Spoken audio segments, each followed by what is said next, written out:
자, 우리 대표 유형 2번 풀어보도록 합시다. 자, 기억 보죠. 부자한정 부자기법에서 보증인 지위와 보증인 의무를 구별하는 입장에 의하면 보증 의무가 존재하지 아니하는 것으로 착오한 경우 법률의 착오로 취급된다. 우리 보증인 지위에서 파생되는 보증인 의무를 별도로 보자는 이 분설에 따르면 보증인 지위는 구속요건 요소, 보증인 의무는 위법성 요소로 보게 된다. 따라서 보증인 지위에 대한 착오는 구속요건적 착오로서 사실의 착오가 되게 되고, 보증인 의무에 대한 착오는 위법성에 대한 착오로서 법률의 착오가 되게 된다. 따라서 보증인 의무에 대해 착오한 경우에는 법률의 착오로 취급된다. 맞는 지문이 되겠네요. 니은 봅시다. 임대차 계약을 체결하면서 임차인에게 경매 중인 사실을 알리지 않았다. 임차인이 등기부를 확인하는 것이 가능했다면 사기죄가 성립하지 않는다. 사실 임차인이 조금 바보기는 하죠. 요즘 계약 맺을 때, 부동산 관련 계약을 맺을 때 기본적으로 내가 거래할 부동산의 등기부를 떼보는 것이 기본이에요.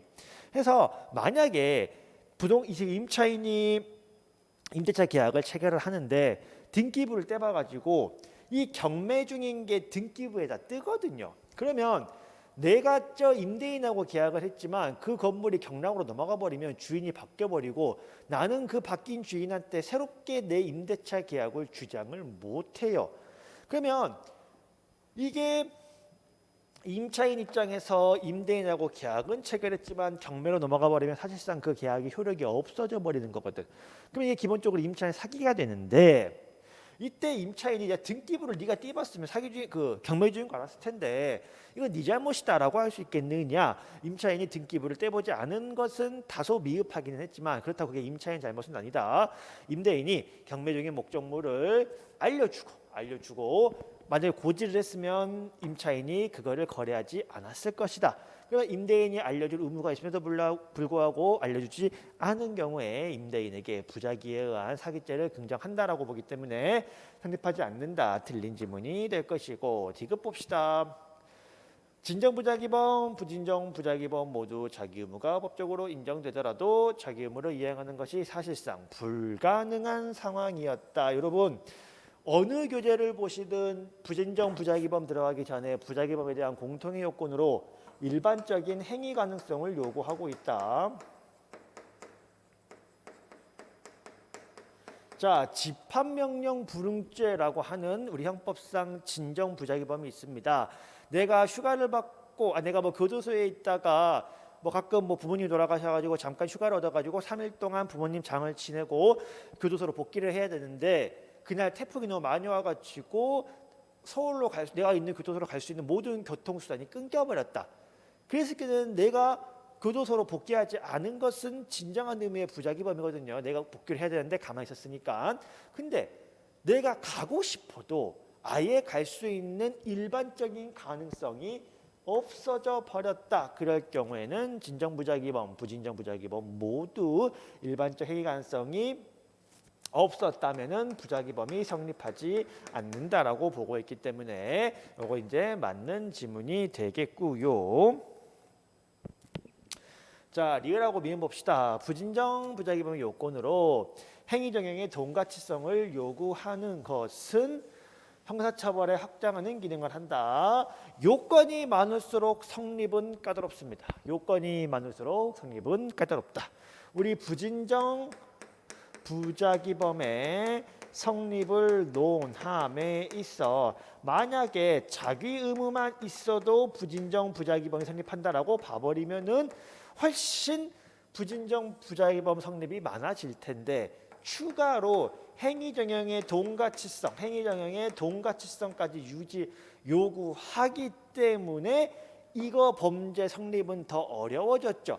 범죄 성립이 어려워진다라고 하는 것은 형사처벌을 확장하는 것이 아니라 어떻게 제한하는 기능을 하게 되겠죠. 그러니까 틀린 지문이 되겠고요. 마지막, 의사가 수술 후에 치료를 계속하지 않으면 환자가 사망할 수 있음을 알면서도 보호자의 요청으로 치료를 중단하고 퇴원을 허용하였다. 좀 안타깝죠. 좀 안타까워. 환자가 치료를 받아야 되는데 산소호흡기로 치료를 받아야 되는데 가족들이 돈이 없으니까 그냥 퇴원시켜 주세요라고 이야기를 한 거야. 의사가 얘기했겠지. 환자 산소호흡기 때문에 죽어요.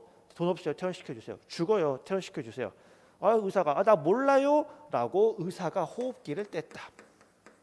의사가 호흡기를 제거했다.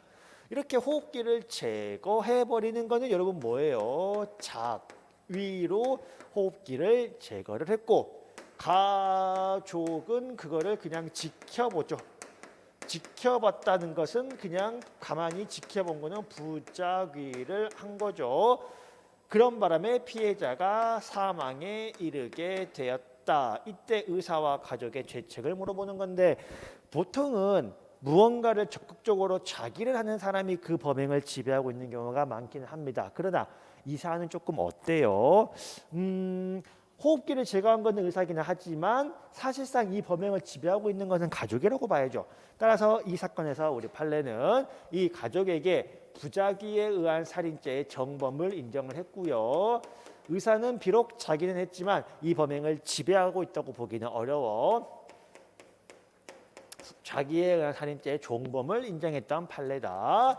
따라서 의사한테는 살인죄의 방조범이 성립하는 것은 맞으나 부작위가 아니라 호흡기를 뗀 자기에 의해서 사람이 사망했다라고 보고 있다. 물론 수사기관은 호흡기를 제거한 다음에 치료하지 않은 이 부작위 때문에 피해자가 사망한 것이다 라고 해서 부작위에 의한 살인죄의 공동정범으로 기소는 하였으나 우리 판례가 이거는 호흡기를 뗀 게 범행을 지배하고 있는 것이기 때문에 자기에 의한 살인죄다라고 보고 있습니다. 정답은 1번입니다.